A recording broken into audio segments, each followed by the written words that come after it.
through. Time for the funny cars to lay some rubber on the track. And the man they're all out to beat is three-time champion Kenny Bernstein. Welcome to Indianapolis, Indiana for the NHRA Nationals. And let's go right down to the track as they're ready for the funny car elimination heat.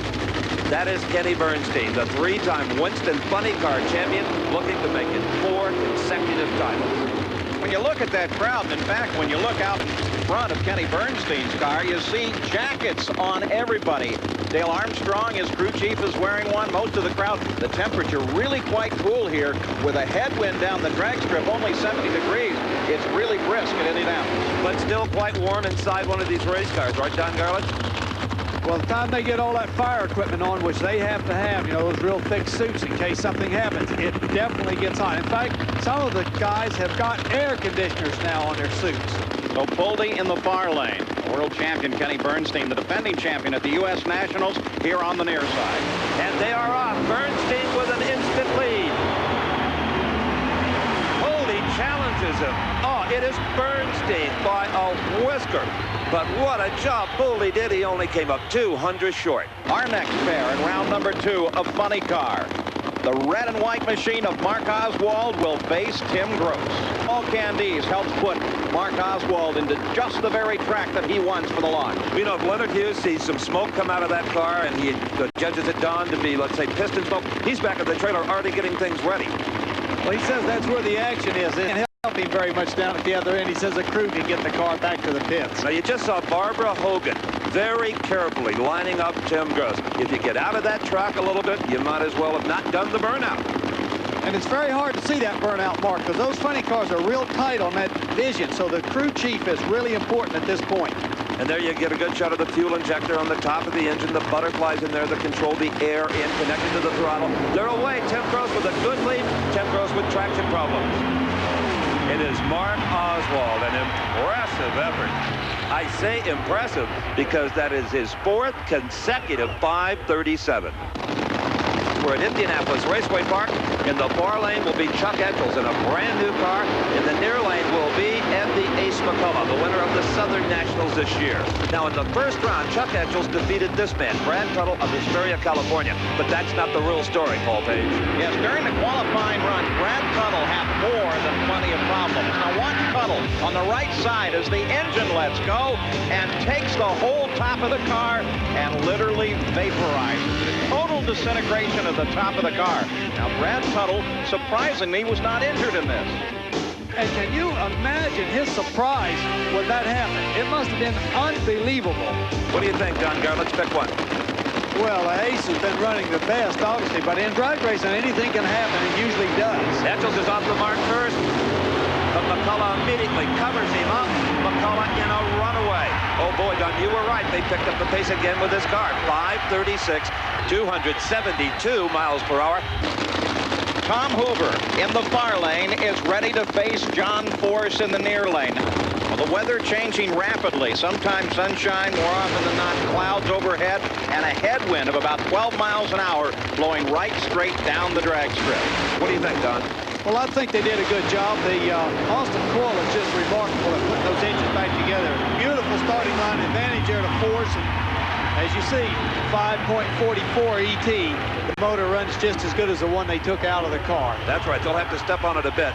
We're set now for the semifinal heats. It'll be Ed McCullough taking on John Force with lane choice to McCullough. But first, defending champion Kenny Bernstein will have lane choice in his showdown with Mark Oswald. So now, let's go back down to the staging area.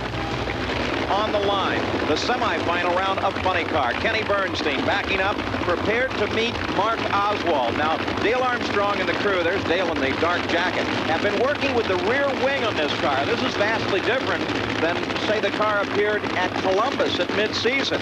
They now are running a wicker bill, a little perpendicular object on the back of the wing to try and get more downforce and yet stay within the new rules. This downforce thing has become a real problem with these cars. They generate so much horsepower on the top end, they've got to have pressure, and they don't have the big wings like the fuel dragsters have sticking up in the back. 3,000 pounds of pressure overall at the finish line. It's a great start by both drivers. Bernstein a slight inch half track. Bernstein extends it to 5.35 seconds. That's the best elapsed time of the day of eliminations. Kenny Bernstein, his crew very happy. Will they face this man? Will it be Ed McCullough or will it be John Force? Well, it could be either one of them. Both of these cars are very evenly matched. It seems to me that McCullough has been a little bit more consistent, but Force, you know, they put a new engine in. This could be the combination that's going to do it. Also, Ed McCullough had lane choice. He's the one that put John Force over in that other lane. And there's the thing, the Austin Coil. He's backing away, giving whatever secret hand signals they've worked out between he and Force based on the dry burnout. And we're just about to determine who will race Kenny Bernstein in the final round of the 34th U.S. Nationals. Both are Oldsmobile bodied, both away with good starts, lots of clutch dust. It's a pick-em race. And the Windbaker says Ed McCullough, low elapsed time of the entire event. Well, that last round was pretty stiff because Force got such a starting line advantage that he turned his 5.44 ET into a 5.37. So I'll tell you what, Ed McCullough needed a 5.32, and that's what made such a good race out of it. Look, right there, they're still even. But as they move on down track, you can see the superior power of the Larry Minor team start to take action, and he puts him right out of the race. So we're down to the funny car final, and it's between a pair of veterans, Kenny Bernstein and Ed McCullough. McCullough with the lane choice.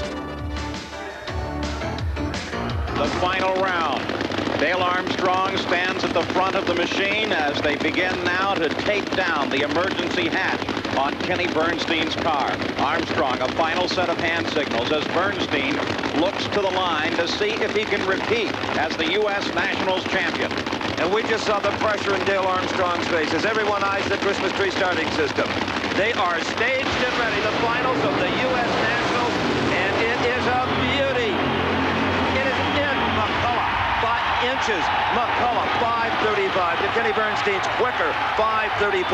Yes, it was a race of crew chiefs, but also of race car drivers. Paul Page is on the starting line where it's bedlam. U.S. Nationals, you can't beat it. Oh, we love it. Now let's take another look at the winning run. And what a close race it was between Ed McCullough and the defending champion, Kenny Bernstein. And the start so crucial, especially here in the national final. That's where Ed McCullough won this race. It had been Kenny Bernstein all day, quickest off the line, but not in the national final. And always a calculated risk when a crew patches up a valve because it can give out at any moment. And if you watch from a different angle as they come toward the finish line, pick it up where Ed McCullough loses that exhaust valve right there, but not enough to cost him the race. With brilliant driving, Ed McCullough is the U.S. Funny